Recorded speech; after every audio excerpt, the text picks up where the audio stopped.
আসসালামু আলাইকুম বন্ধুরা, সকলে কেমন আছেন? আশা করি সকলে ভালো আছেন। তো আরও একটি নতুন ভিডিওতে আপনাদের স্বাগতম।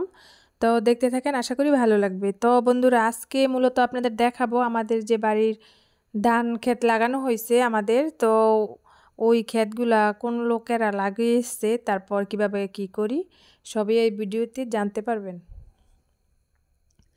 তো দেখেন এই যে দিকটা এগুলা জ্বালাগুলা ভাঙতেছে, এই যে দেখেন এগুলা করা হইতেছে, এগুলা তোলা হইতেছে। তো এগুলা মূলত ধানের চারা কিংবা আমরা হালি বলি কিংবা ধানের চারা বলি, অনেকে এক এক জায়গায় এক এক ভাষায় বলে। তো ওই যে দেখেন আমাদের যে লোকেরা দূরের থেকে এসেছে, তো আমাদের যে লোকেরা ধান চাষ করবে, তো ওদের বাসা হচ্ছে কিশোরগঞ্জ। এই যে দেখেন এগুলো আজকে মূলত রান্নার রাখা হয়েছে। তারপর দেখেন এগুলা হচ্ছে সেমাই। তো আমাদের এলাকায় কিন্তু যেদিন প্রথম দিন ধান লাগানো কাজ হয়, ধান ক্ষেত লাগানো হয়, তো ওই লোকেদের কিন্তু সেমাই খাওয়া হয়, মানে মিষ্টি মুখ করা হয় আর কি। তো ওই যে দেখেন আমার ছেলে আবার সেমাইগুলো এনে দিচ্ছে। তো ওই যে দেখেন ওরা খাচ্ছে। তো সেমাই, তারপর সাদা ভাত, তারপর 2 রকমের তরকারি, ওগুলা দিয়ে সকালকার নাস্তাটা শুরু করেছে। তো ওই যে দেখেন, তো মূলত আমাদের এলাকায় কিন্তু এই যে প্রথম যেদিন ধান চাষ করা হবে, তো ওই দিনই কিন্তু এই মিষ্টিমুখ করা হয় আর কি। তো দেখেন এই যে সাথে আছে সাদা ভাত, তারপর 2 রকমের তরকারি। তো ওই যে আমি আবার গিয়েছিলাম নিচে দেখতে যে চারা ধান ক্ষেত লাগাইতেছে, হ্যাঁ, তো ওগুলা কেমন হইতেছে, তো ওটা দেখার জন্যই মূলত গিয়েছিলাম। তো দেখেন এই যে ধান ক্ষেত লাগানো শুরু হয়ে গেছে। তো ওরা কিন্তু খুবই ভালো মনের মানুষ। তো বন্ধুরা, আমাদের এলাকায় কিন্তু ধান ক্ষেত লাগানোর জন্য দূর দূরান্ত থেকে আসে লোকেরা ধান ক্ষেত লাগানোর জন্য। তো দেখেন এই যে এদিকটা কিন্তু সব জমিগুলাই লাগানো হবে, তো আমাদেরটাই প্রথম লাগানো হইতেছে।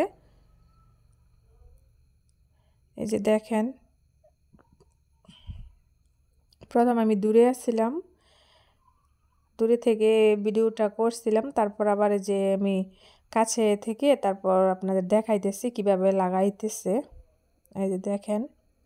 তো বন্ধুরা, মূলত ধান যে ক্ষেতের যে চারা, ধান চারাগুলো যেগুলা, ওগুলো মূলত এই যে এইভাবেই লাগানো হয়।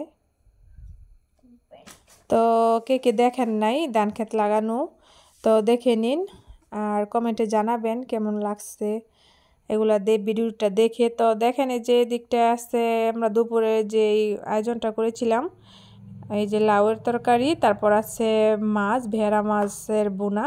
তো মূলত আমি ভিডিওটা পরে করেছিলাম, যখন ওদের খাবারটা দিয়েছিল তখন আমি আর ওদের কাছে যাইনি, দূর থেকে ভিডিওটা করেছিলাম। আর যখন ওদের খাবার দিয়েছিল তো তরকারি আরও ছিল, তো ওদের খাবার দেওয়ার কারণে তরকারিটা কমে গেছে, সেজন্য আমি আপনাদেরকে শুধু দেখাইলাম। তারপর বন্ধুরা, এখন হচ্ছে বিকেল টাইম, আমাদের ক্ষেত লাগানোর কাজ শেষ। তো আমি একটু ঘুরতে গিয়েছিলাম ক্ষেতের পার। তো দেখেন এই যে একটা জিনিস, আমাদের ক্ষেতে টমেটো ধরে গেছে, এই যে দেখেন। তো বন্ধুরা, এই টমেটো ক্ষেতের যে চারাগুলা, টমেটো গাছগুলা, ওগুলা কিন্তু বন্ধুরা এই যে এইভাবে করে দিতে হয়, খুঁটি দিতে হয়। এগুলা নাকি অনেক বড় হবে আর অনেক টমেটো ধরবে। তো যদি অনেক টমেটো ধরে তাহলে তো আপনারা দেখতেই পাবেন, যেহেতু আমি সব জিনিসই আপনাদের সাথে শেয়ার করি, তো এটাও শেয়ার করব পরবর্তীতে যদি হয়। তারপর দেখেন যে আমাদের ফুলকপির চারাগুলো অনেক সুন্দর হয়েছে। তো বন্ধুরা, এখনও ফুলকপি হয় নাই, ফুলটা এখন হয় নাই। তো দেখেন এই যে দিকটায় যে জমিগুলা, এগুলাতে এখনও ধান চারা লাগানো হয় নাই, ধান যে চারাগুলো ওগুলো লাগানো হয় নাই। আর দেখেন আমাদের ধান ক্ষেত লাগানো শেষ, এই যে দেখেন কত ভালো লাগতেছে। তো বন্ধুরা, এই দিকটায় কিন্তু যখন ধান ক্ষেতগুলা, ধানের চারাগুলো বড় হবে তখন কিন্তু আরও বেশি সুন্দর লাগে। তো আমার চ্যানেলে যদি থাকেন, আমার পাশে থাকেন, তো আস্তে আস্তে সবই শেয়ার করব, সবই জানতে পারবেন, দেখতে পারবেন। তো আশা করি আমার সাথেই থাকবেন আর আমাকে ভালোবাসা দিয়ে যাবেন। তো দেখেন এই যে আমাদের সবজিগুলো অনেক সুন্দর হয়েছে মাশাআল্লাহ। তো বন্ধুরা এই যে কাঁচা যে টমেটোগুলো আছে এগুলা দিয়ে কিন্তু শুটকি রান্না করলে অনেক ভালো লাগে, কিংবা সাদা ভাজি করলে অনেক ভালো লাগে। তো বিশেষ করে যেগুলা বাতি ওগুলা দিয়ে খাবেন, যেগুলা ছোট কচি কচি করা ওগুলা দিয়ে খাবেন না। তো ছোটোগুলা দিয়ে খেলে ভালো লাগে না। তো যেগুলা বাড়তি বড় হয় মানে কাঁচাই থাকে, তো মূলত ওগুলা দিয়ে শুটকি রান্না করলে খুবই ভালো লাগে। তো আপনারা খেয়ে দেখতে পারেন। তারপর দেখেন এই যে আশপাশের যে ভিউটা, তো আমি ওই জায়গায় মূলত সন্ধ্যার যে আগ মুহূর্ত, তো সন্ধ্যার আগেই গিয়েছিলাম। তখন দেখেন চারদিকে তেমন একটা নাই, তো যেহেতু রোদটা নাই, রোদ থাকলে তো চারদিকে আলো থাকবে।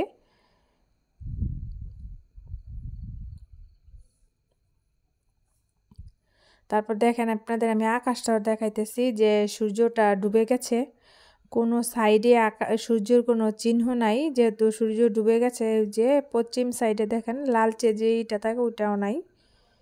তো দেখেন এই যে একটা নৌকা, তো মূলত এই নৌকাটা শুকনোতে রাখা হয়েছে, এদিকটায় ধান চাষ করা হয়েছে, তো সেজন্যে তো বর্ষাকালে আবার নামানো হবে যদি ভালো থাকে। তো বন্ধুরা আমার ভিডিওটি যদি আপনাদের কোনো অংশ একটু ভালো লেগে থাকে তো লাইক কমেন্ট শেয়ার করে দিবেন। আশা করি আমার পাশেই থাকবেন। তো বন্ধুরা আগামী ভিডিওর আমন্ত্রণ জানিয়ে এখানেই শেষ করছি। সকলে ভালো থাকবেন, সুস্থ থাকবেন। আল্লাহ হাফেজ।